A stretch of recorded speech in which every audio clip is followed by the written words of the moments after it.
மீண்டும் அண்ணாமலை தலைப்புச் செய்தியாக இருக்கிறார்.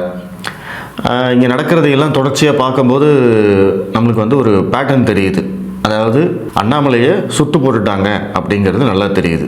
இங்கே இருக்கக்கூடிய அனைத்து கட்சிகளும் இன்க்ளூடிங் தமிழக பிஜேபி அவங்களும் எல்லாரும் சேர்ந்து அண்ணாமலையை இங்கே டார்கெட் பண்ணுறாங்க அப்படிங்கிறது ரொம்ப கிளியர் கட்டாக தெரியுது. நம்ம இதுக்கு முன்னாடியே பேசின மாதிரி அண்ணாமலை ஒன்றும் நேர்மையாளன் இல்லை, அண்ணாமலை யோக்கியவான் இல்லை, அண்ணாமலை கோடி கோடியாக சொத்து சேர்த்துட்டாரு, அண்ணாமலை பல ஆயிரம் கோடி சொத்து சேர்த்துட்டாரு.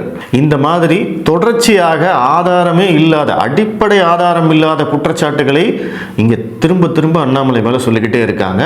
அதை ஒரு பிரச்சாரம் மாதிரி கொண்டு போகிறாங்க. அந்த பிரச்சாரத்தை முன்னெடுப்பது யாருன்னு பார்த்தீங்கன்னா, இன்னைக்கு திமுகவை எதிர்ப்பவர்களாக சொல்லிக் கொண்டிருக்கும் நபர்கள் தான் அந்த பிரச்சாரத்தை முன்னெடுக்கிறாங்க. நல்லா கவனிச்சு பாருங்க.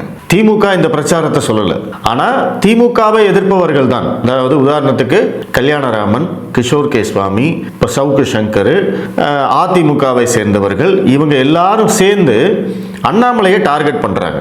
அண்ணாமலை இன்னைக்கு மாநில தலைவராக கூட இல்லை.